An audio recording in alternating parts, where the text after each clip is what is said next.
I will propose them to you as a possible way of going ahead. So that's the structure. I'll speak for about 40 minutes, and and then afterwards I'll be very happy to answer questions from whatever. And don't be afraid to be critical and brutally critical, because that's the best way to have a dialogue, is to be unafraid and speak up and say what you believe in, even diametrically opposed to what I might be saying. One of the important things that you need to know is that reality in the political world is not at all fixed. It's relative. It is subjective.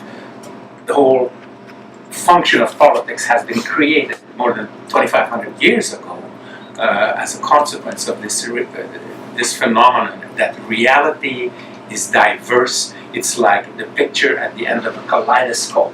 It's very fuzzy, very multifarious, and some people see this pattern in the picture, some people see another pattern, and politics is the art and science of making sense of the picture and trying to resolve the competing claims of different groups in a particular society, which is what life is all about. In the polis is what in the time of the Greeks would call the community city-states. There are different perspectives, different takes on reality. In mathematics, there's only one reality. In physics, there's only one reality. But in politics, by necessity, by definition, there has to be more than one reality. If there's only one reality, there's no need for politics. Okay? So, a little bit about myself. I came to Canada on at the time of just following the 1956 uprising in Hungary against Soviet oppression. Today is the 58th anniversary of that heroic event where a very small country dared to rise up and rebel against a form of dictatorship which was brutal and absolutely destructive of all of the values that we have believed in Western and ancient Greek and European societies and other societies as well around the world. The rule of law and the respect of the dignity of human beings and freedom of speech and so on and so forth. The revolution failed. And the Russians put that rebellion down, and I ended up here in Canada. This is the country where I grew up. It's the country where I eventually became a professor at Concordia University. My profile is that I'm an academic, I'm a journalist, I'm a civil rights activist, and I do a few other things, but we don't need to worry about those now. Suffice it to say that I've spent a substantial chunk of my life away from civil rights, being dug into the normal academic pursuits, research, writing articles, writing books. But eventually I became very aware of the challenges of civil rights and human rights and the necessity of my becoming involved in that kind of a pursuit. So right now I am a kind of a post-retirement academic. I left academic life as a full-time occupation a long time ago, well before I had to retire, because I was frankly a little bit bored with academia. I felt like trying my wings in other kinds of pursuits, and when in 1990 the Berlin Wall fell, I decided to go to Hungary. I took my family, my children, our dog, and went there for a couple of years on a research grant, and became very deeply involved in the beginnings of the democratization process in that country.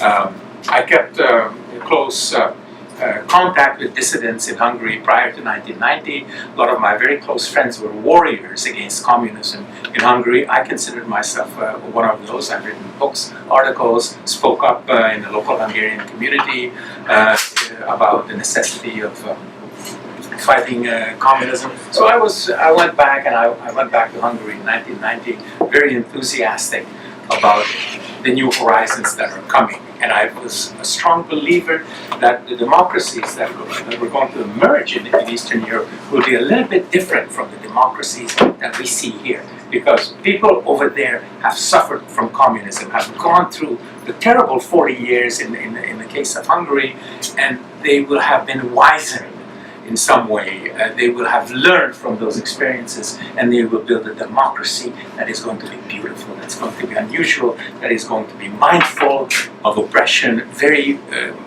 careful about the freedom of speech, the necessity of fairness in political competition, and it was an exciting period in history, and I wanted to be part of that.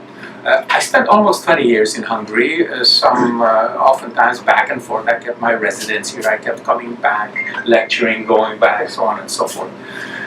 But eventually, in 2010, 2009, I came back here, and I must say I came back here as a kind of a political refugee.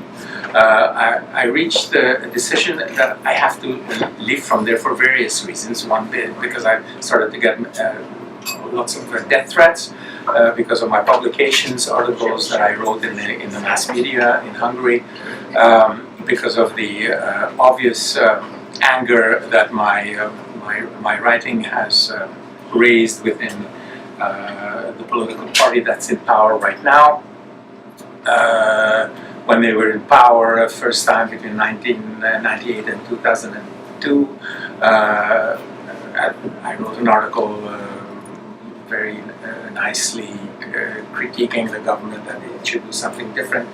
As soon as I wrote that article, the National Revenue Office, prosecutor's office was descended upon me, and in any way that they could do, they tried to destroy my credibility. They were unsuccessful. The government that I'm criticizing, whose prime minister is Viktor Orban, the prime minister I knew very well. I was quite close to him in the early 1990s. I brought him to Concordia, just up the street. He spoke to my students here. I organized press conferences for him. I did all kinds of stuff on behalf of this party. I worked for conservative parties not parties, but conservative politicians in Hungary, the whole gamut, any political party that had democratic support through the ballot, I tried to help. This particular party I've also helped, but eventually it turned in a direction which I could no longer follow.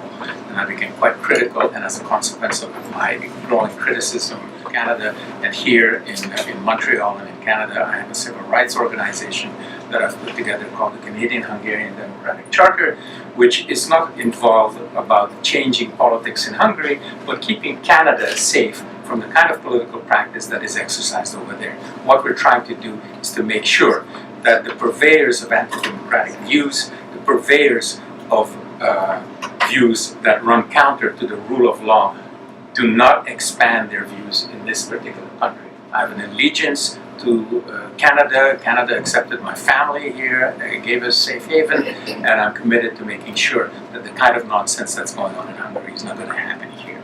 It doesn't make me very popular in some circles, but c'est la vie, as they say en français. So that's briefly about myself. Now, let's get into a little bit of some boring definitions. How am I doing time-wise? I gotta be careful. Okay, so definitions. So I want to talk briefly about civil rights and human rights. What's the difference between the two, and a little bit about politics and communications.